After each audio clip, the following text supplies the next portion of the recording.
juristas, né, advogados, juízes, eles têm de consultar os livros da lei deles. O brasileiro não lê, mas a gente tem um livrinho para a gente se conduzir a partir de tudo que está naquele livrinho chamado Constituição Federativa, ou Constituição Federal da República Federativa do Brasil. Tudo que a gente faz na vida de sociedade, no caso do Brasil, está ali na Constituição. E ler a Bíblia não precisa ser uma obrigação de todos, mas é uma recomendação para todos. O que a gente faz com a Bíblia? A gente cria aqueles dois extremos, né? O primeiro extremo a Bíblia é um talismã. Aí você começa com o xamanismo, né? Você põe a Bíblia na cabeça dos outros, você tira versículo para ver se sai alguma coisa que fale a sua alma. Essas coisas do ponto de vista individual, elas não precisam ser problemáticas assim, mas fazer só assim é problemático, né? Então, aí a gente tem uma turma que trata a Bíblia como um talismã, algo precioso, algo que em si mesmo salva.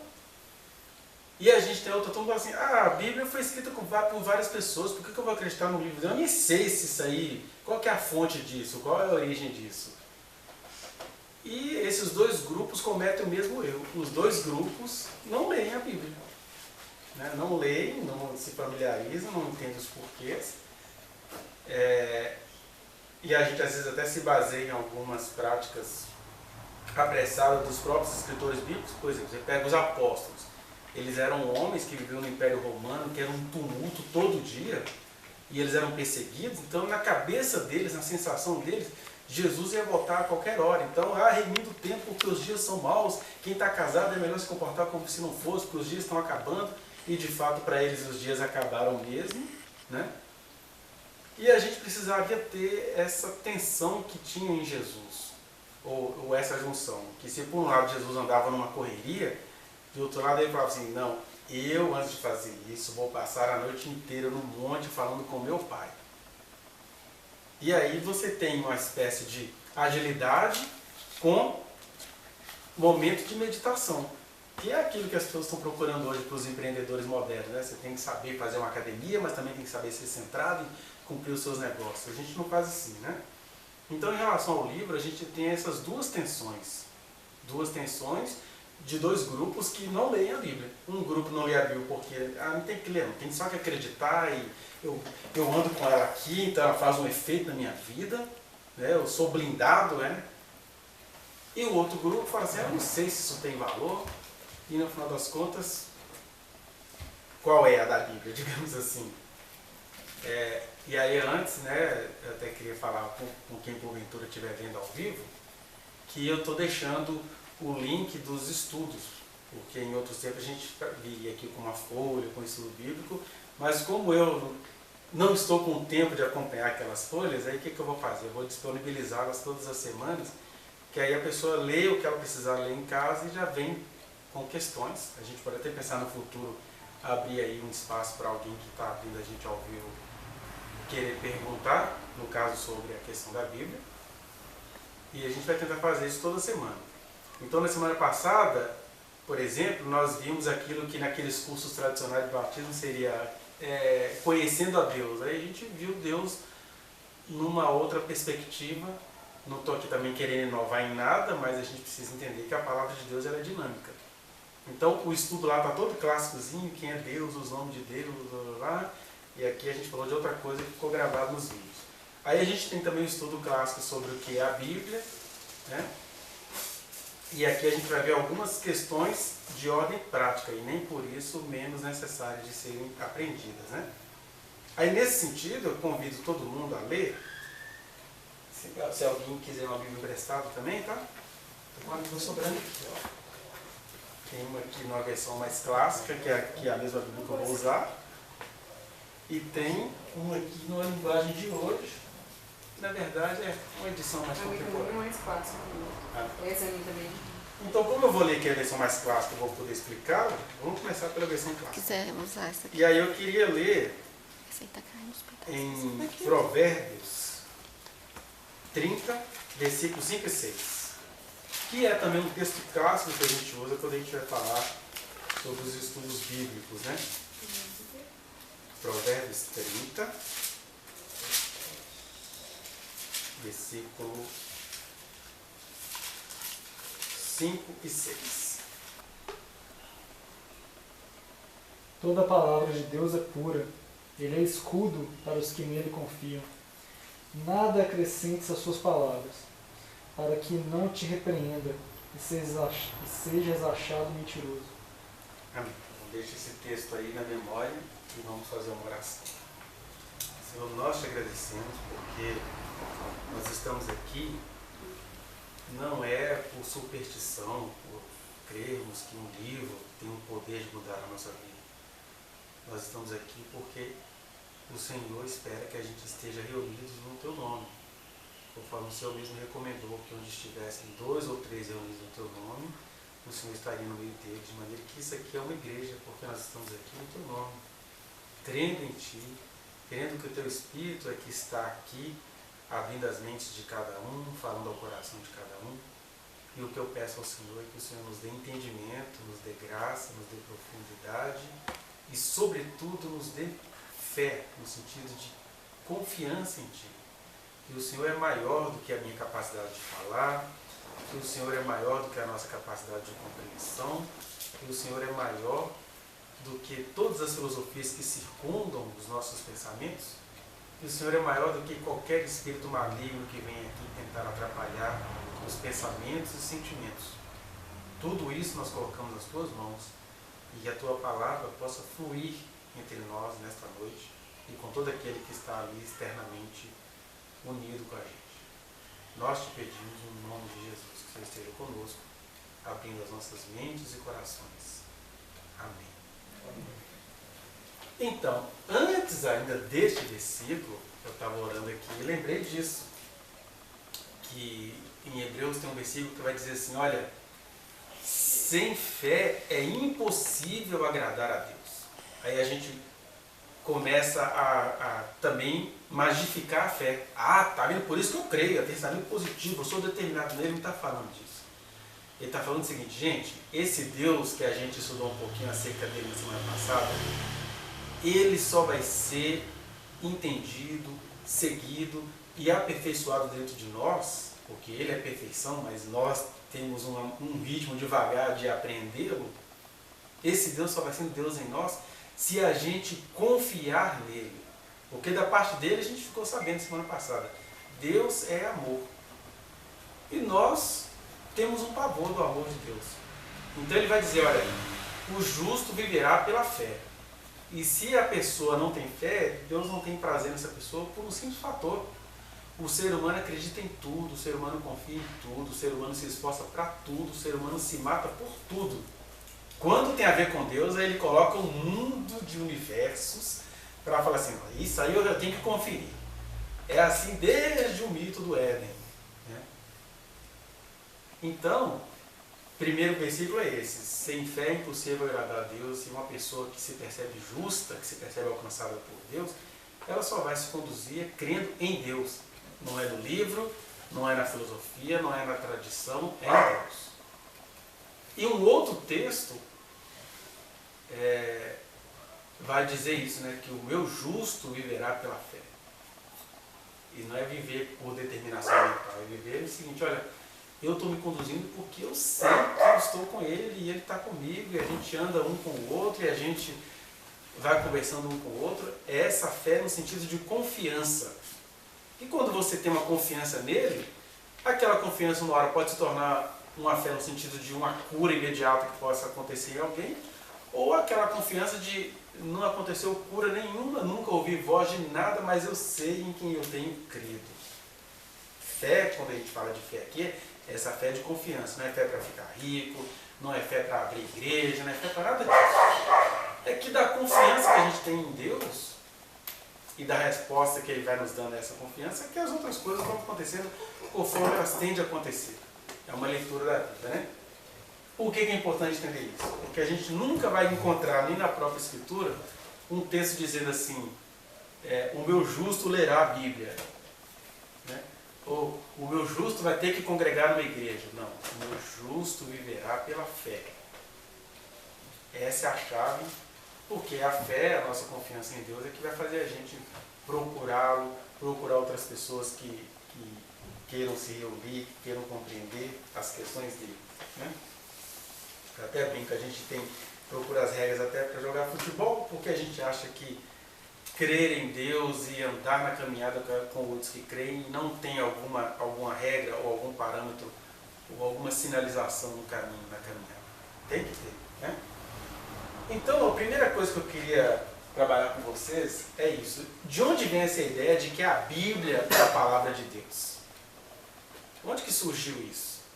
Porque assim, eu não vou tirar a razão daqueles que falam, isso é um livro, quem me garante que isso aí é a palavra de Deus? Né? Quem pensa assim não está necessariamente errado. Mas de onde que veio isso? E aí o que acontece? Nós temos os vários povos com as suas religiões que eles deram um jeito de registrar as ideias deles, os pensamentos deles. E no caso aqui, isso está muito claro, está muito encadeado. Qual é a história que a Bíblia vai contar? Que um dia Deus falou com um homem lá da Babilônia chamado Abraão, falou para ele assim, ó, sai da sua terra, da sua parentela e vai para um lugar que eu vou te mostrar. E a partir disso, Abraão começou toda uma geração que vai gerar o país de Israel, e aí não adianta a gente ficar chateado com isso, porque Deus é Deus. Ele criou a todos, ele se relaciona com todos. Ele vai falar no livro de Malaquias, por exemplo, olha, nesse momento eu recebo culto em toda a terra, então de repente alguém está lá no Maracatu agora e está louvando a Deus e nem está sabendo, tem gente no Xangô falando com Deus e nem está sabendo, tem gente agora numa sessão de Umbanda falando com Deus, ainda que para a pessoa, não, eu falo com Deus, mas não é o Deus cristão. Mas às vezes, sem ela ter consciência disso, ela está falando com o verdadeiro Deus. E Deus não vai ficar brigando com essa consciência dos seres humanos. Agora, um povo chamado Israel, esse povo ele convocou. Ele falou, olha, eu estou me revelando a vocês porque eu quero que vocês carreguem uma marca histórica. Daí que vem aquele termo povo escolhido. Povo escolhido não é porque é um povo que tem um sangue melhor do que os outros, não. É um povo que Deus escolheu para passar os oráculos para eles, né? Tem um texto romano que vai dizer isso, olha, aos judeus foram confiados os oráculos de Deus. E quem disse isso não adorava o judeu, não. Tinha uma crítica terrível aos judeus. Porque foram os judeus que entregaram Paulo para ser morto pelos romanos. Mas ele está dizendo, é isso aí. São seres humanos, são invejosos, são ciumentos, estão com raiva, não prestam, porque é graça de Deus. Aí Deus resolveu escolher aquele povo para falar assim, olha, vocês, mesmo sendo seres humanos como qualquer outro, né? Judeus no Brasil são meio escravocratas, por exemplo. Ninguém vai poder me acusar aqui de antissemitismo. Estou dizendo que judeu é ser humano como qualquer outro, que recebeu a graça de Deus de carregar-lhe os oráculos. Né? Olha, vocês vão carregar isso aqui, mas vocês não são deuses, vocês não são para ser adorados, vocês não são melhores do que ninguém, vocês costumam até ser piores do que todo mundo. Né? Deus esteve lá na terra deles, conversando com eles, eles mataram Deus, no sentido histórico do termo, que vem aquelas formulações cristãs. Não foi o mundo inteiro que matou Jesus, mas do ponto de vista histórico, foi o Deus que mataram Jesus, sim. E o Paulo ainda diz isso, né, em Romanos, capítulo 9 até o 11, que Deus então os encerrou numa cegueira, até que um dia, em algum ponto da história, eles vão falar assim, eita, olha aquele a quem traspassamos. Para a gente entender os mistérios divinos. Para eles entenderem a quem eles traspassaram, né, quem eles mandaram machucar com a lança, eles vão precisar primeiro ficarem cegos durante determinado milênio. Eles como nação, que há muitos judeus nesse momento no mundo inteiro que estão assim, eu entendi que Yahshua HaMashiach, ele é o ungido, é o Messias. Né? A gente tem uma comunidade judaica aqui na Pampulha, por exemplo, de judeus que creem. Né? E aí eles vão lá no estilo deles e tudo, mas estão crendo. Né? Cada um com a sua própria cegueira e cada um com a sua própria fé. Então, nesse sentido, a gente não tem saída. A Bíblia foi sendo escrita de maneira zelosa. Moisés produz um material, os apóstolos começam a profetizar e produzem outro material, os profetas, né? Depois vem Jesus, e aí todo mundo vai atrás dele e produz um outro material, e vem os apóstolos depois de Cristo e produzem material, e assim vai nascendo a Bíblia. Ela foi construída num período de uns 1.200 anos, né? Quando ela começou a ser escrita até ela ser concluída. Passou por esse período de gerações muito diferentes. Quer vir para cá, Bernardo? Acho que o Bernardo está muito importante. Então, a cadeira aqui, ó. Se você quiser, você põe um banco pra mim. Escondido. Né? Isso há 1.200 antes de Cristo, que ela começou a ser escrita. Que ela começou a ser escrita foi possivelmente em 1400 a.C. Foi nos tempos de Moisés. Né? E aí ela foi concluída ali no ano 90, 100, com as profecias de João no Apocalipse. Já velhinho lá, tentando escrever. Coisa, são pessoas que não se comunicavam. Então você não pode nem falar assim, juntou uma geração e criou esse livro. Não. Sempre houve um material original, mas como Israel tinha a cultura dos sacerdotes, os sacerdotes implicavam também que eles tinham escribas. Os escribas com suas seitas, né? Então, você tinha um escriba que poderia ser fariseu, que eram os separados, os santos. Você tinha um escriba que era mais saduceu, que eram os caras extremamente intelectualizados e politizados. Né? Você tinha os zelotes, que eram o pessoal mais político, assim, romanos não são humanos, eu quero matar todo mundo que não crê no Deus de Israel. E você tinha os sicários também, né, que sacava a faca, os que andavam com faquinha. Tinha aquele que disse que João Batista pertencia a eles também, lá, que foi achado no Mar Morto. Eu esqueci o nome, era uma seita do pessoal mais purificado, mais do monte, mais da atividade secreta. Então, os escribas, que na verdade não tinha computador na época, então eles viviam escrevendo e reescrevendo, né? Porque era de pele de animais, aquilo apodrecia, papiro desgastava, então o cara ia ditando para o outro. E você vai ter aqui vários erros de escrita mesmo.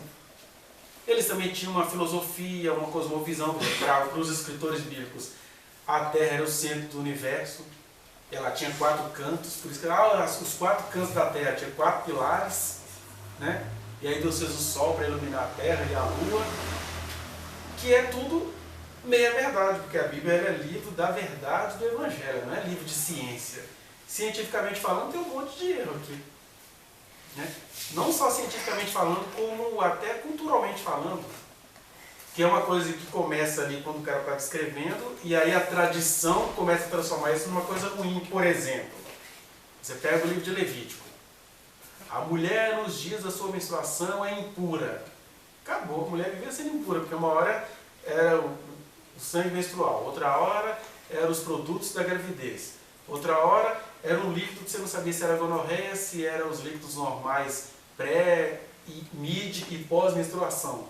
Então tudo se tinha que oferecer um sacrifício, e aí você fala assim, que Deus purista, era a santidade. Não, mas quando se a gente estivesse lá, a gente iria entender o porquê disso. Imagina, a gente tem aqui, sei lá, umas 10 pessoas.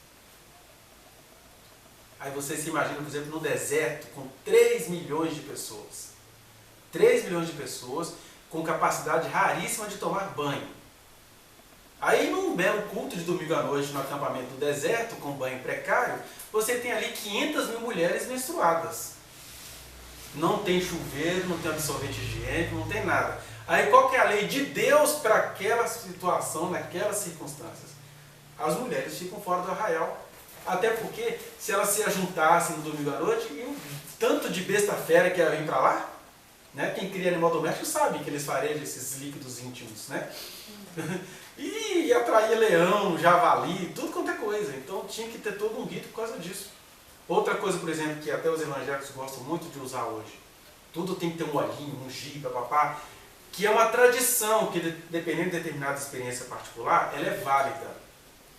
Mas o importante é a gente entender as origens disso. Por exemplo, você vai pegar texto no Antigo Testamento que fala que o tabernáculo tinha que ser todo ungido. É porque a gente perde o motivo imediato dessa prática. Você imagina, só no dia que o Salomão se tornou rei em Israel, foram sacrificados 1000 bois em sacrifício a Deus. Aí você imagina um fedor de carne fresca naquele lugar. E o tipo de mosca que atraía, quando você faz um churrasco cheiroso e gostoso, vem cada varejeira, verde, marrom, aquelas moscas de carniça no churrasco. Imagina ali que era fogo sem tempero, sem nada. Então o cheiro não era nada agradável. O que você fazia? Tinha que ungir tudo que era para afastar a mosca, para afastar tudo quanto é coisa. Aí a gente lê o texto e esquece do acontecimento original, aí você começa a achar que tem um poder no óleo, que tem não sei o que o óleo tem o Espírito Santo, blá blá blá. E não é bem assim. Pode ir de Ramos, né? Isso, igual Só vai. no domingo de Ramos, que aí o pessoal jogou ramos para Jesus pedindo socorro, aí você cria um rito. Né? Aí já mistura as religiões. Isso. Então, quer dizer, você vai ficar sempre nessa tensão. Tinha uma prática original, Deus falava em função daquela prática original, e aí a gente cria um outro problema em relação à leitura da Bíblia. Ah, se Deus falou isso, por exemplo, foi Deus que mandou a mulher menstruada ficar fora do arraial, então Deus não gosta de mulher nem de menstruação. Machista. Então, acabou. Eu já ouvi Aí falar vem o isso, pessoal que Deus é mais à machista. esquerda falando que Deus é machista, É. e um pessoal mais conservador, não, Deus é machista, não é porque menstruação é uma coisa nojenta mesmo, e Deus é santo. Ele fala que a Bíblia é machista. Tipo, não, a Bíblia é coisa de machista. Eu acho que é interpretado conforme quem está no poder, o período histórico. Tem isso também. Os donos do poder, desde os sacerdotes aos políticos evangélicos de hoje, eles vão sequestrando. Mas o que a gente precisa fazer, né, o primeiro discernimento é esse. Que muita coisa nas escrituras, a utilidade dela é que elas estão registradas. Isso aqui é um documento antigo. Né? E isso dá a ela um mérito ímpar. Por exemplo, os antropólogos, quando vão estudar alguma coisa, muita coisa que vai, a fonte mais antiga é a Bíblia. É um registro antigo. Né? Segundo, Deus falou muitas coisas aqui, mas não quer dizer que porque Deus falou que isso agora tenha de seguir para todas as gerações. Foi Deus quem falou, mas ele mesmo não quis dizer que aquilo era para todas as gerações. Ele falou para aquele povo que estava em um momento muito precário e que precisava ouvir a voz dele ali. Né? Enfim, a gente pode colocar isso para muitas outras situações que até hoje os cristãos eles têm dificuldade de acatar. A minha fé em Deus não cai nem um pouquinho quando eu entendo essas coisas. Eu entendo como é que Deus é maravilhoso. Né? Porque você tem que pensar assim, qual foi o primeiro público ao qual as escrituras foram direcionadas?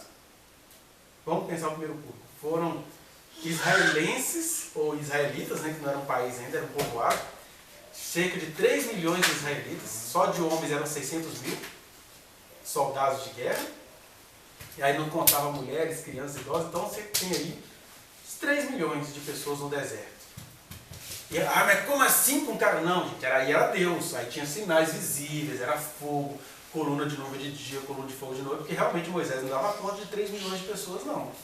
E aí tinha punição, porque não tinha jurisdição, não tinha escola, não tinha nada. Então, ó, não fez assim, é morte na hora. E aí era Deus quem matava, não era Moisés. Isso que eu estou falando, a gente lê a coisa muito distante e fica assim, pô, que Deus que matava. O povo só conseguia entender aquela mensagem daquele jeito, naquelas circunstâncias, porque era um povo que era analfabeto, eles eram escravos no Egito.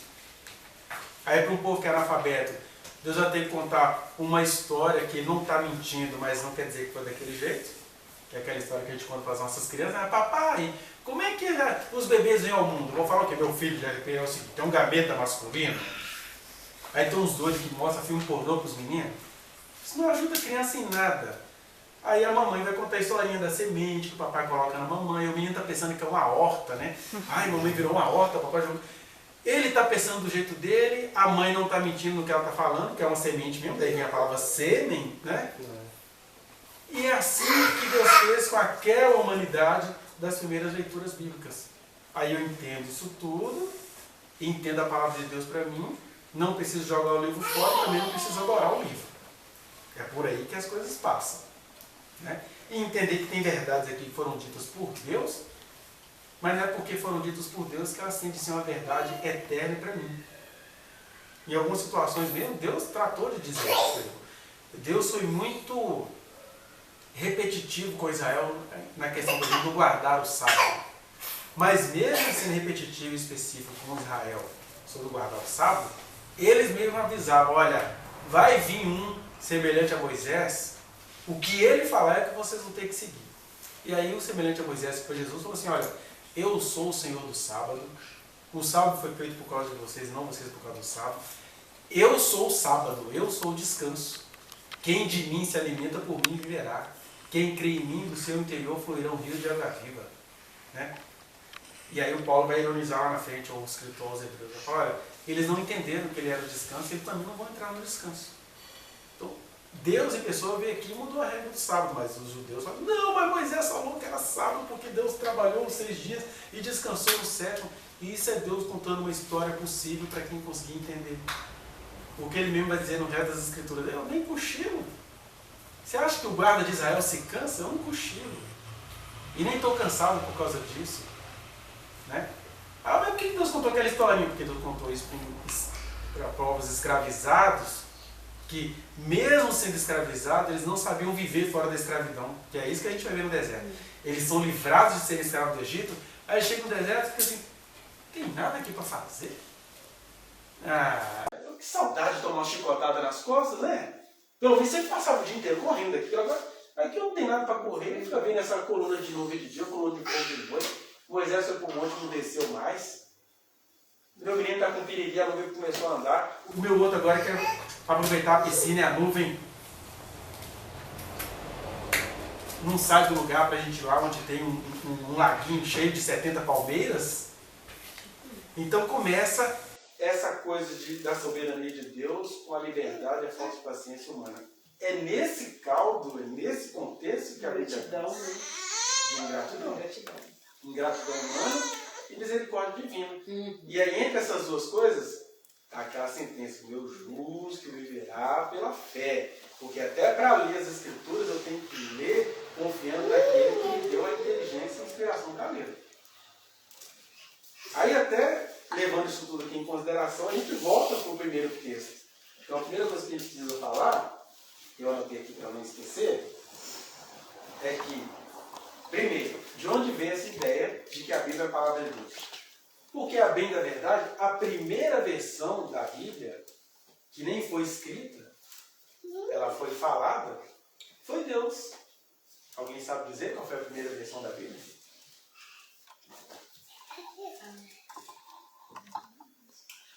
Isso. A primeira versão da Bíblia são as chamadas tábuas de pedra, né, que eram as pedras palhadinhas, que Deus escreveu. Ah, mas como é que eu vou acreditar nisso? Olha, aí realmente você vai ter que crer. O Moisés deixou as memórias, os judeus carregaram essas tábuas de pedra durante muitos anos, aí depois se perdeu tudo, porque os profetas falaram, isso aí tudo vai se perder porque vocês estão adorando essas pedras. Olha só, nem Deus tinha compromisso com a gente adorando o que foi escrito por ele. Né? E aí Israel perdeu isso tudo. Os profetas avisavam que isso ia acontecer, eles não acreditavam. Porque eles achavam que a pedra tinha um poder, né? Às vezes passava uma pedra que ia passar no corpo, mas não seguia nada do que estava na pedra. Mas eles transcreveram essa... Isso. Então a primeira versão, Deus escreveu e entregou para Moisés. Então, daí que vem essa história de que era a palavra de Deus, porque foi Deus que escreveu. Né? Esse Deus que escreveu pode ter sido uma experiência mística. Deus escreveu através do dedo de Moisés, ele foi lá e talhou com a talhadeira, as tábuas, aquela coisa toda, e ele desceu para mostrar para o povo que Deus tinha escrito. Só que aquelas tábuas ficavam restritas aos sacerdotes. Então como é que Deus chegava para o povo? Eles tinham que acreditar na capacidade do sacerdote de transmitir aquilo. E você imagina, 3 milhões de pessoas sem microfone. Amarás o Senhor teu Deus de todo o teu coração. Então ele está falando aqui, isso chegava num cara lá do extremo da multidão, uns 40 minutos depois. Ainda tinha alguma falha de alguém lá do meio que amarás o Senhor teu Deus de todo o teu coração. Olha, gente, amarás o Senhor teu Deus de todo o teu coração, pelo amor de Deus. Chegava assim. Então, é a voz de Deus, mas atravessada por todas as limitações humanas. E não tem nenhum problema a gente entender isso, porque eu continuo me relacionando com Deus. Não é com o que está escrito. O que está escrito é só uma porta, ou um portal. Eu entro por ali e, agora é comigo e com Deus. Então, os primeiros escritos, eles são aceitos como escritos de Deus. Sim, que são os 10 mandamentos. Então, aí o Moisés faz uns registros, aí o pessoal continua. O resto é uma intervenção divina no homem. Isso, o resto é uma negociação divina com determinado povo, em determinada cultura, em determinado contexto. Por exemplo, os 10 mandamentos Deus escreveu. A partir dos 10 mandamentos, Moisés teve que elaborar leis cerimoniais para Israel, não era para o mundo inteiro. Israel, vocês vão ter 3 festas, né? A Páscoa, o Tabernáculo, e tem uma outra que eu me esqueci agora. Pentecostes, né? Israel, vocês vão poder comer determinado tipo de alimento. Israel, vocês vão fazer determinado tipo de plantio. Algumas coisas que estão lá seriam até interessantes se a gente seguisse. Por exemplo, Deus não gostava da monocultura, né? E a gente vê hoje na própria geografia como a monocultura é prejudicial à geografia do planeta. É monocultura de milho, é a matança da terra. Aí você começa a ter movimentos mais à esquerda, né? Mais à esquerda, de florestas diversas, né? De vários. Porque é assim que Deus fez, a cultura é diversa. Aí vem um cara que, em nome do próprio lucro, monocultura de soja, monocultura disso, monocultura de café, e vai destruindo tudo. E ele não está nem tentando destruir, não, porque ele está ganhando. Aí, junto com essas leis, algumas conservadoras ou não, tinha coisa de muito cuidado humano mesmo. Né? O próprio sacrifício, por exemplo, a gente diz assim, gente, mas por que essa matança de boi? Olha Deus sendo condescendente com o povo. Depois do dilúvio, de acordo com a narrativa bíblica, o ser humano virou monstro, vampiro. O ser humano passou não a se alimentar por necessidade, ele passou a se alimentar por poder.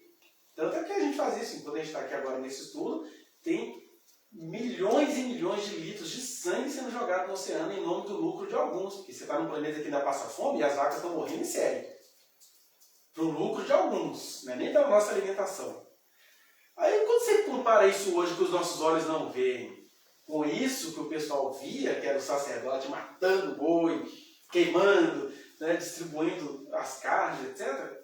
Isso que acontecia aqui é muito melhor do que o que acontece hoje. Hoje nós criamos a cultura dos lixões, né, o sociólogo Norberto Elias que escreveu isso, né? Como que a gente criou assim? Nós criamos o cemitério, assim, você não veio a morte mais na sua casa, você, trabalho sujo deixa para o cara lá fazer, o IML, o cemitério, não estou querendo nem ver. Né? Matança em série de animais, a gente não está vendo, mas eles estão morrendo aos milhões neste momento. Eu ouvi falar, até criança falando que, tipo assim, que como se a carne ela fosse feita em fábrica, sabe? Isso, eu nem acho que ele é um ser vivo, não. Não Leite também produzido em fábrica. Uma covardia total. Como chegar a ser embalado a vácuo, né? Então, assim, eu acho que muitas crianças, assim, acho que é adolescente. Né? Se vir, o Paul McCartney que fala, né, se todo mundo fosse convocado a passar 3 segundos no matadouro, as pessoas iam parar de... Eu já vi, já acompanhei já na matadoura inteira.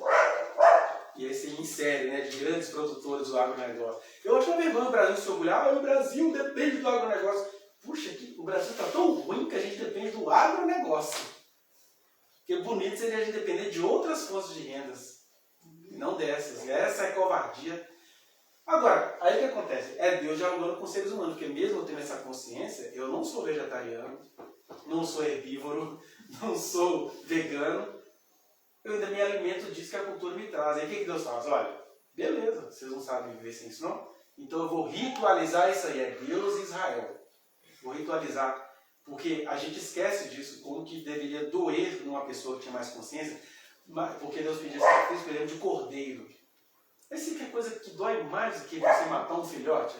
A sua vaca deu várias, ou a ovelha, né, deu vários filhotes. Então você pega aquele bichinho ali e oferece, aquilo dói. Isso, quer comer carne, vai comer sentindo dor. Porque um dia o inocente vai morrer pela humanidade. Ou seja, quando você entende a simbologia, você para de achar que esse povo era mais macabro do que nós, porque eles não eram. Nós somos muito mais, porque a gente jogou tudo para o escanteio e a gente não está vendo o que está acontecendo e vai comprar amanhã de manhã. E a gente para de criticar, por exemplo, as religiões de origem afro que entendem que elas precisam fazer determinado sacrifício.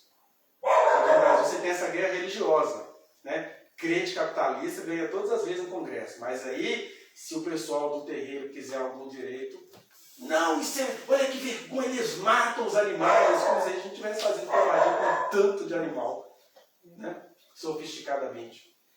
Aí, e isso é palavra de Deus, porque a gente vai aqui a partir de textos e entendendo qual é a nossa diante de Deus. Essa pergunta é que é a palavra de Deus. Mas por que eu vou chamar a palavra de Deus? Porque a primeira versão dela foi escrita por Deus, 10 mandamentos. Aí as outras versões, elas vêm se aperfeiçoando na fala dos profetas e os escribas registraram. Depois, as falas de Jesus, que é chamado também de a palavra eterna de Deus, o verbo eterno. né? A palavra de Jesus, que foi registrada pelos apóstolos, e depois os escritos dos apóstolos, que o apóstolo Paulo, as epístolas gerais. Por isso que é chamada de palavra de Deus nesse sentido. Nesse sentido a gente pode concordar. A Bíblia é a palavra de Deus. Só que aí eu criei uma outra formulação que ajuda a gente a não ficar idolatrando a Bíblia.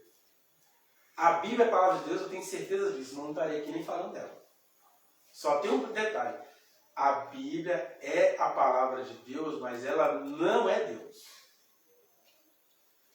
Porque aí você coloca ela nesse lugar de ser palavra de Deus, porque ela nos traz conteúdos históricos, compreensões psicológicas, compreensões culturais. Mas se eu coloco toda a minha fé só no que está aqui, aí os nossos casamentos vão ser dos piores, eu vou ser polígamo, a mulher tem que ser submissa ao homem e acabou, menstruação é coisa nojenta assim, você não pode ir no culto. E aí... acaba virando uma adoração, tipo uma... eu deixei Deus para lá e fica com a Bíblia. Idolatria. Idolatria é um livro. Tem até uma expressão, né? Bibliolatria, né? Bibliolatria. É você adorar a letra. E Jesus criticou essa prática, né? Só vocês erram porque vocês conhecem as Escrituras, mas não conhecem o poder de Deus, é bibliolatria. Então a primeira coisa é isso. A gente poderia citar vários textos aqui, mas essa história todos nós conhecemos. Então ela é a palavra de Deus por causa dessa origem e dessa continuidade. Porque, ó, a partir do que a gente lê aqui, por exemplo, com essa compreensão que a gente tem da palavra de Deus e por a gente crer na palavra eterna de Deus, que é Jesus, aí o Espírito de Deus que me habita começa a me mostrar coisas que a própria Bíblia, graças a Deus, não vai me dar conta de mostrar, porque ela é só um livro. Maior do que ela é o Espírito de Deus que me habita. E a nossa experiência tem que ser individual com Deus, porque senão vira questão da idolatria mesmo. Isso. E é claro, você vai viver a ela experiência é do um outro, parâmetro, né? vai viver a experiência do outro, dos grandes homens de Deus, você vai ficar naquilo ali, preso naquilo ali e vai ficar atolado. Porque a gente tem um problema quando você fala isso, me lembrei aqui, que Jesus critica lá em Mateus 23, né? Ai de vocês, escribas, fariseus, hipócritas, porque vocês ficam assim, ai, queríamos tanto viver com os profetas, ai, que pena que eles não estão mais entre nós. Vocês falam assim porque eles estão mortos. Porque se eles estivessem vivos aqui, vocês iriam matá-los, porque os profetas que deram origem a outras partes das Escrituras, eles não eram suportados pelo seu público imediato. Não aguenta, me aceito. Né? Aí depois que eles morrem, o cara fala assim, ué, esse cara falou isso, faz sentido. Aí eles põem na Bíblia e começam a adorar o cara, mas a Deus ainda não, estão longe de Deus, estão adorando os profetas. E é assim, a gente vai construindo idolatria sobre idolatria. Né? Então, daí que vem essa história de que é a palavra de Deus, mas aqui a gente tem que entender que ela é a palavra de Deus, mas ela não é Deus. Deus é maior do que o livro que contém a sua palavra, graças a Deus. E aí, nesse sentido, para ficar provado isso, aí a gente vai ter que ir para o texto bíblico. Que em nenhum momento, em nenhum lugar da Bíblia, você vai ver Deus defendendo que a Bíblia seja a palavra de Deus. No sentido, mexeu com a Bíblia, já está bem com Deus. Porque se fosse assim, não, eu nem precisava mais me reunir, não precisava mais orar. Eu li aqui, estou salvo. Então, o primeiro texto foi o que a gente leu hoje. Aí está falando assim, toda a palavra de Deus é pura. Ele é escudo para os que nele confiam, nada acrescenta as suas palavras.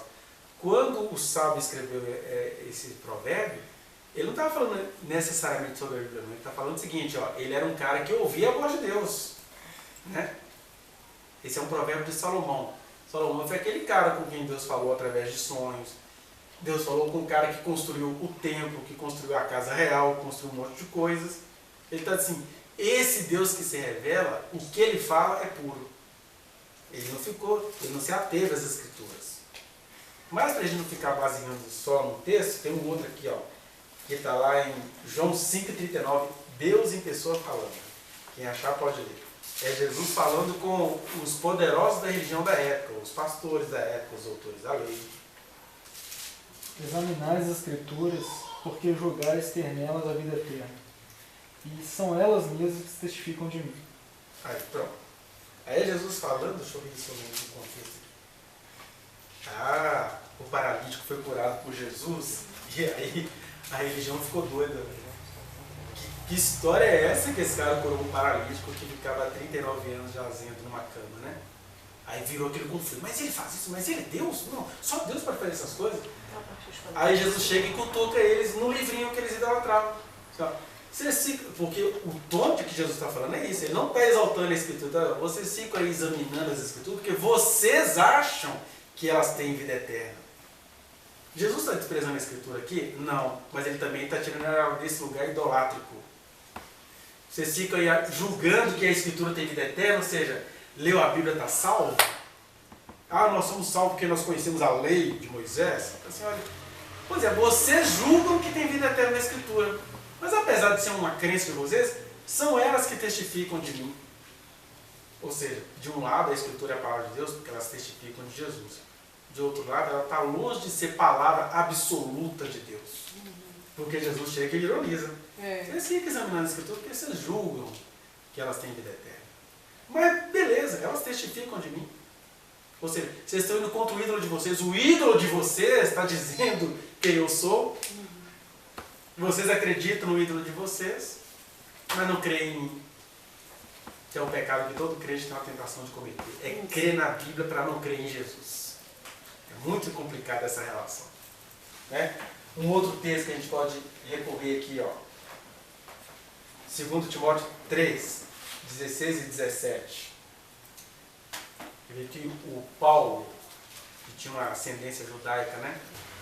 Toda a Escritura é inspirada por Deus e útil para o ensino, para a repreensão, para a correção, para a educação na justiça, a fim de que o homem de Deus seja perfeito e perfeitamente habilitado para toda boa obra.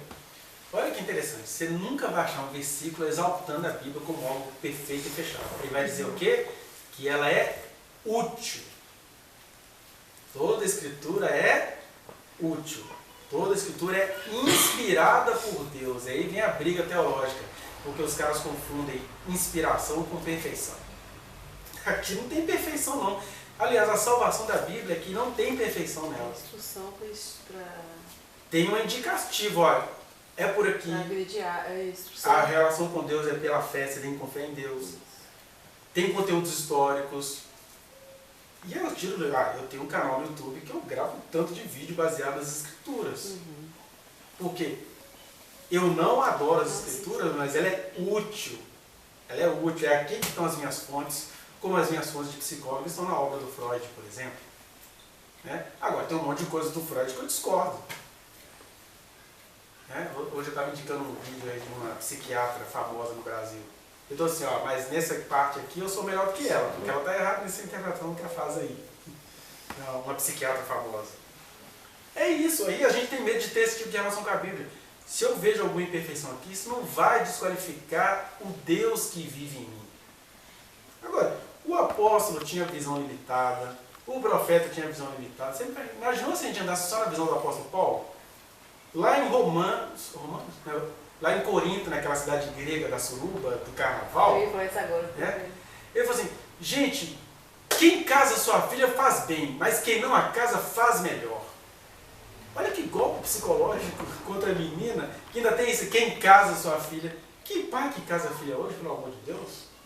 Graças a Deus eu não vou casar minha filha. O mais que elas têm no coração delas é princípios de Deus, inclusive. Eu não quero ser o princípio de nada que as minhas filhas fazem. Eu quero que elas conheçam a Deus. Né? Mas no período do apóstolo Paulo, não. Era um pai que casava a filha. Inclusive, ela já nascia destinada com qual filho de fazendeiro que ela ia casar.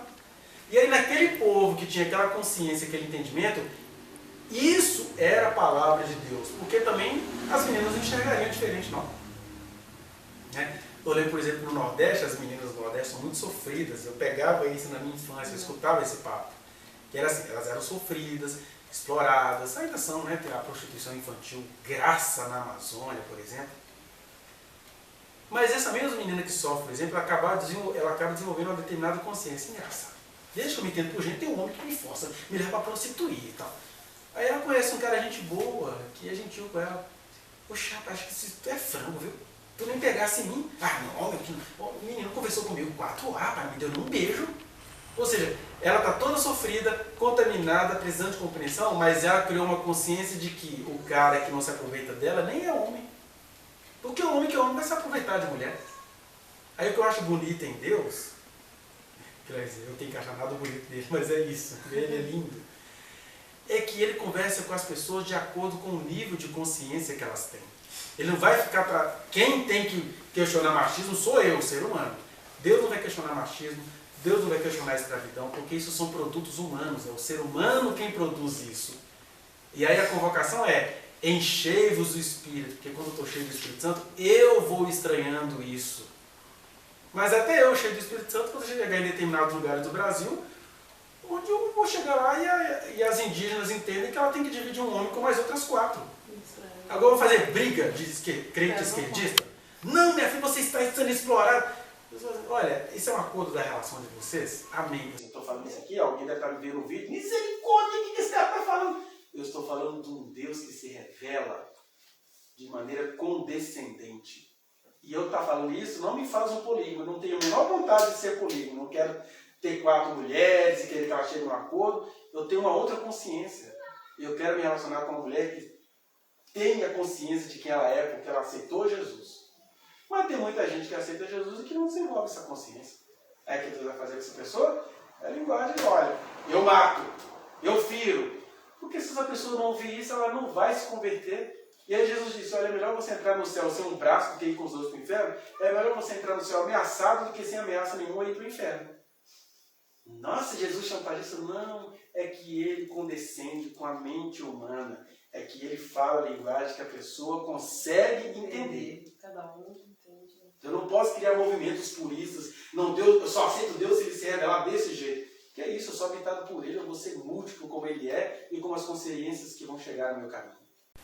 Isso parece muito assim, esse cara é a favor dos pecados. Eu não sou a favor de pecado nenhum.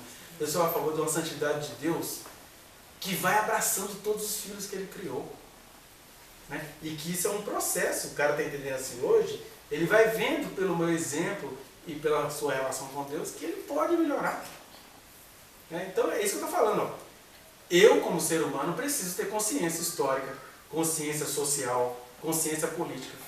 Agora, Deus, quando ele se revela, ele vai dizer para a pessoa aquilo que a pessoa consegue ouvir, porque ele é Deus e a pessoa é um ser humano.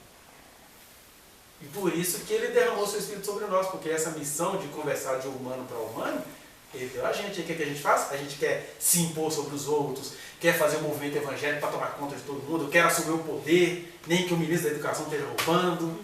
Né? O importante é que nós estamos no poder. Deus fala assim, bando de blasfemos, não entenderam nada. Falam que me conhecem, não me conhecem. Mas estou falando por quê? Porque até o Paulo não está dizendo da Escritura, a Escritura é tudo. Não, a Escritura é útil. Ela é inspirada por Deus, mas ela não diz tudo sobre Deus, não. Eu vou descobrindo coisas sobre Deus na medida que eu vou me relacionando com Deus e não apenas com a Escritura. E nem colocando a Escritura como meu limite de relacionamento com Deus. Né? E, talvez uma última referência, 2 Pedro, capítulo 2, versículo 20 e 21. 2 Pedro 2, 20 e 21. Que ele vai falar não necessariamente dessa escriturinha aqui, esse livro compacto, firmadinho, acabadinho. Ele vai falar da profecia que está contida na Escritura, mas que não se resume às Escrituras. Pode ler aqui. Então acho que é 2 Pedro 1. Antes de mais nada, saibam que nenhuma profecia Isso, é isso. provém de interpretação pessoal, pois jamais a profecia teve origem na vontade humana, mas homens falaram da parte. Volta só um pouquinho, Belinda, lê de novo o comecinho desse texto. Antes de mais nada, saibam que nenhuma profecia da Escritura provém de interpretação pessoal. Aí para um pouquinho. Ouviram bem a frase que o Pedro escreveu? O Pedro, que não era lá um homem letrado? Ele não está falando que nenhuma escritura. Ele está falando que nenhuma profecia da Escritura. Porque as profecias que estão na Escritura são maravilhosas. Mas nem toda a Escritura é maravilhosa, não. E eu não tenho medo de falar isso porque a gente começou esse estudo como eu não creio em Deus por causa da Escritura. Eu creio em Deus porque eu me relaciono com Deus e Ele me faz ver o que eu tenho de ver na Escritura. Né? Porque sem fé em Deus é impossível agradar a Deus. Tem muita gente com fé na Bíblia e nenhuma em Deus. Ou pior, com muita fé na Bíblia porque camufla a total falta de fé que tem em Deus. Tem aquela parte também que fala que se a Quer gente falar? crê. Não. Aquela parte que fala que se a gente crê, coisas maiores ainda que foram escritas, né, fora da Bíblia, né? Tipo assim, a gente poderia, pela fé, a gente poderia viver coisas maiores que nem foram escritas ali. Hebreus 11. Hebreus 11, isso mesmo. Continua, Breno. Pois jamais a profecia teve origem na vontade humana, mas homens falaram da parte de Deus, impelidos pelo Espírito Santo. Viu? Homens falaram da parte de Deus impelidos pelo Espírito Santo. Eles não viraram o Espírito Santo. Eles foram impelidos. Como é que eu sou impelido pelo Espírito Santo? Você imagina todo mundo aqui nesse momento sendo impelido pelo Espírito Santo. Ia sair cada coisa aqui. Né? Eu me lembro, numa das experiências infantis que eu tinha um tio que ele era bem analfabeto. Pode ser que alguma filha dele esteja me vendo aí agora. E aí toda vez que ele era tomar aula, tu minha selva! Eu ficava pensando assim, eu já era uma criancinha chatinha, alfabetizada. O que é selva? Mas Deus fala, eu acho que ele está falando que é minha serva, mas ele está falando selva. Porque é isso, homens impelidos pelo Espírito Santo não deixaram de ser homem, não deixaram de ter a cultura que ele tem, não deixou de ter o alfabeto que ele entendia. Então quando Deus falar em mim, é minha serva, quando falar no outro é minha selva, no outro é minha serva. Porque Deus não é estuprador de consciência. Ele vai falar com você, com tudo que você tem, com tudo que você é. Né? E aí que a religião tem medo de mulheres profetisas, porque uma mulher profetizando é um corpo feminino profetizando, aí o homem percebendo a profecia, meu Deus, olha o peitão dessa profeta. Aí a culpa é dela, tem pombagira, que eu vi o peito, eu gostei, eu quero que essa mulher, isso não pode ser sacerdotisa não. Que ele fica excitado e a culpa é dela. Essa mulher é de Deus não. Essa mulher é de Deus não. Mas é isso, e aí é a promessa do Espírito Santo, ó, nos últimos dias derramarei o meu Espírito sobre os meus servos e sobre as minhas servas. Então não tem essa conversa, no Antigo Testamento não tinha sacerdotisa. Dane-se, Deus falou no Antigo Testamento que ele ia derramar o Espírito dele, foi todo mundo, não ia ter mais essa classe de sacerdote, não. Todo mundo que tem o Espírito Santo é sacerdote agora. Porque fala diretamente com Deus. Né? Tá vendo? Ó? Tá na Escritura, mas a gente está interpretando a partir do nosso relacionamento com Deus e não do que está escrito. Me mostra aí algum sacerdote do sexo feminino. Não tem. Tem agora. Tinha disfarçado em Jesus, por exemplo. Em Jesus, a gente tem a satisfação da fantasia cultural judaica. Jesus tinha 12 apóstolos. Por que eram 12? Porque eram apóstolos. 12 para representar as 12 tribos de Israel. E apóstolos porque a cultura judaica não suportaria Jesus sendo assessoreado por mulheres. Mas isso é o que a oficialidade diz. E o que ficou registrado no livro. Porque vai dizer, e Jesus seguia com muitas mulheres que desde a Galileia vinham seguindo. Sabe quem eram essas mulheres? Feminino de apóstolo, episcopisas. Eram todas episcopisas, inclusive foram elas quem testemunharam a ressurreição dele. Os machinhos vieram depois. Aí, ele não falou, claro, ele já foi morto sem ter falado dessas coisas, ele ia falar, eu quero dizer para vocês que eu estou estabelecendo um sacerdócio de mulheres. Ele não. Deixou isso para a gente fazer. Né? E aí eu até diria, qualquer ministério, por exemplo, que rejeita o ministério profético e até pastoral de uma mulher, isso é uma maneira moderna de blasfêmia contra o Espírito Santo, porque eu estou rejeitando o Espírito Santo numa pessoa a quem Deus concedeu. E o tanto de mulher que eu conheço que nasceu para ser cheia do Espírito Santo fica, mas eu tenho que se submeter ao meu marido não gosta. Meu filho, o Espírito Santo, minha filha, né? O Espírito Santo falou, foi com você. Dane-se a tradição. Né? Porque você está tendo vida para viver essa realidade que Ele te deu. Então, as Escrituras só são aproveitadas assim, aí que ele está falando. As profecias foram inspiradas, mas inspiradas com todas as limitações humanas que o inspirado tem. Né? Por exemplo, o Pedro fala, olha, o irmão Paulo escreve muitas coisas que são difíceis de entender, tá vendo? 2 apóstolos, um reconhece a autoalfabetização do outro. E ele está escrevendo aqui inspirado. Então, quando você começa a entender isso, todos esses preconceitos, seja do crente que acha que a Bíblia é a pedra preciosa, seja do ateu que acha que não é para acreditar nada disso, porque isso aqui tem mãos humanas, tem sim. Mas é exatamente isso que me faz acreditar em Deus. A Bíblia é tão falha que só sobra para Deus se revelar para mim aqui. E ele se revelou. Não, quantas respostas eu tive na vida, mas o primeiro eu comecei aqui. Deixa eu ler esse livro. Eu vou lendo porque tem conteúdos aqui que não vou achar em nenhum outro lugar. Que são registros, né? Agora, eu quero deixar bem claro isso. Em nenhum lugar da Bíblia fala que a pessoa vai ser salva porque lê Bíblia. Mas é claro que uma pessoa que se sente salva, que se sente revelada por Deus, ela deveria ler alguma coisa da Bíblia. E aí eu até deixei lá no link que eu deixei para os estudos, eu deixei lá um programinha para quem quiser ler a Bíblia. Porque a Bíblia vem de bíblios, né, de biblioteca. Então você também não tem que ler de maneira sequenciada não, porque é uma coisa extremamente desagradável e até violenta. É até perigoso, né? Porque é Deus se revelando a um povo bem macabro. Né? Mas também tem gente que fala assim, eu não quero ler Mateus, Marcos, Lucas e João, ler 4 vezes a mesma história. Aí tem um método que eu deixei lá no link, que ele te ensina, por exemplo, a começar a ler a Bíblia a partir da carta de 1 João, que foi um discípulo muito próximo de Jesus. E é uma leitura gostosa. Eu comecei a fazer ela aqui em casa, a gente leu o Novo Testamento inteiro, com as crianças aqui, todas maiores de idade. E ficou muito mais agradável, porque aí você não fica lendo Mateus, Marcos, Lucas e João aquela mesma história. E aí você vai entendendo os porquês. E é claro, tem que ser uma leitura em comunhão, porque o mesmo Espírito que inspirou os caras a escreverem isso, e deu disciplina aos escribas para editarem isso, é o mesmo Espírito que espera que a gente sempre se reúna em torno da palavra eterna de Deus que aparece aqui. Ela aparece aqui, ó, mas ela não se contém nisso não. Ela não se atém a isso. Né? De maneira que... Ontem até vi um meme de alguma cristã conservadora sobre isso. Não é?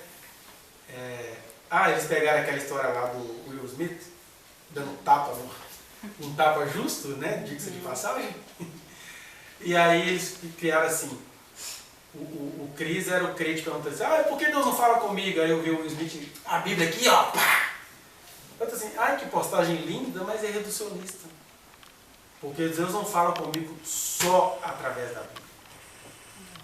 Deus fala comigo na medida que eu vou me relacionando com Ele, na medida que eu abro a Bíblia individualmente no meu quarto, na medida que eu abro a Bíblia aqui em grupo, que é o que a gente está fazendo agora, aí Deus vai se revelando. Porque tem situações que serão bem específicas aqui, né? Nossa irmã aqui que tem essas experiências proféticas e outras pessoas aqui no nosso meio sabem disso. Com toda essa consciência que a gente tem, uma hora você pode chegar e falar assim, olha, eu estou mandando você comprar um tênis e enterrá-lo debaixo da pedra no bairro tal. Aí é Deus com a pessoa e tem todo um significado. Mas existem exemplos disso aqui. O que eu não posso é ritualizar, né? Não, sim, todo mundo vai ter que comprar um tênis, nós vamos enterrar. Aí não, só se assim, numa situação muito específica, muito isolada, Deus fizer isso. Mas o que a gente precisa entender é isso, a gente tem que sair desse intelectualismo racionalista, de ficar assim, tá tudo escrito, não precisa de mais nada não, tá tudo fechado. E sair desse misticismo irracional de ficar assim, o que Deus tem agora? Mas não, eu vou ler a Bíblia agora de cabeça para baixo, porque às vezes vai formar uma outra palavra, aí nasce a cabala, né? Com letras, números, não sei o quê. Se de um lado realmente a religião traz muitos enganos nesse sentido, de outro lado eu vejo que Deus tem interesse em ir edificando, né? Sempre com aquela atenção, a gente está edificando uma igreja, a gente está começando uma igreja, um movimento visível histórico, tá? Mas a gente tem sempre que tomar cuidado para esse aqui não virar um mausoléu, que é isso que acontece com as religiões clássicas, né? Começa, eu li isso no livro, começa como um movimento, começa como um mover, depois vira um movimento, depois vira um monumento e acaba no mausoléu. Né?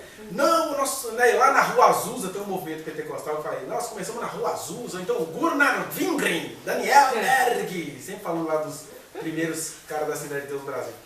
É isso, começou com um mover, que evoluiu com um movimento, que virou um monumento e acabou no mausoléu. Você só fica celebrando coisa morta. E aí, o Evangelho, que significa boa notícia, notícia fresca, toda hora é uma coisa nova. Uma coisa nova. E se você vai ficando velhinho demais, você vai sendo trocado por outros. À medida que a gente fique velhinho igual o João, doido. Velhinho da Silva, aí viu Jesus. Então, gente, essa é a Escritura, né? E eu acabei falando de maneira atropelada, mas o que eu queria dizer é que todas essas coisas aqui é, na verdade, Deus se revelando à humanidade por meio de algo que foi sendo escrito. E que essa revelação sempre vai acontecer pela via da condescendência. E essa condescendência que ela tem dois movimentos que eu tinha esquecido de relatar. É isso mesmo. Primeiro é isso.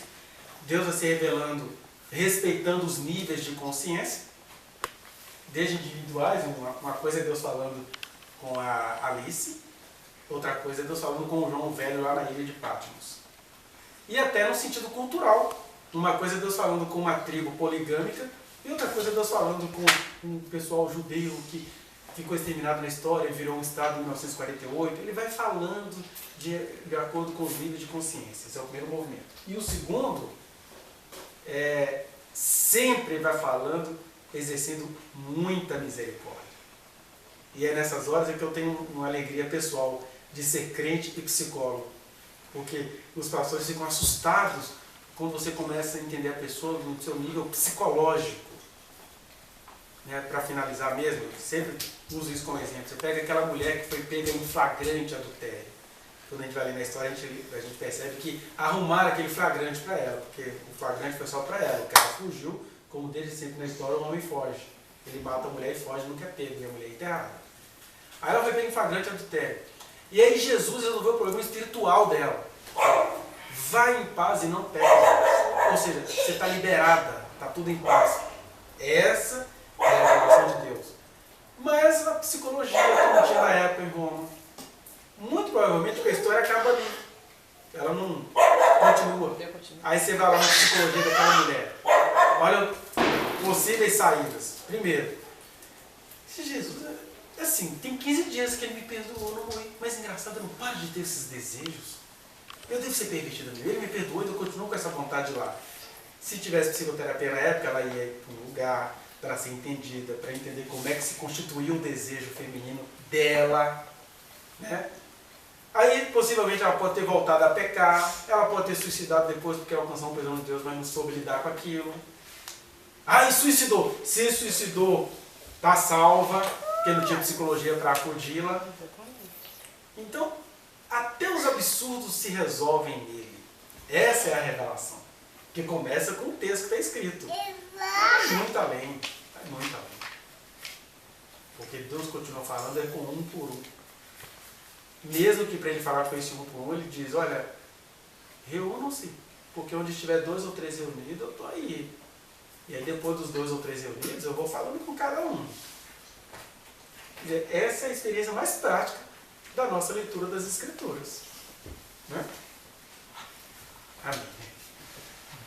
A gente vai fazer uma oração e depois, se alguém quiser comentar alguma coisa, ou se tiver aparecido alguma questão aí, mas para aqueles que precisarem ir embora, a gente vai encerrar. Né?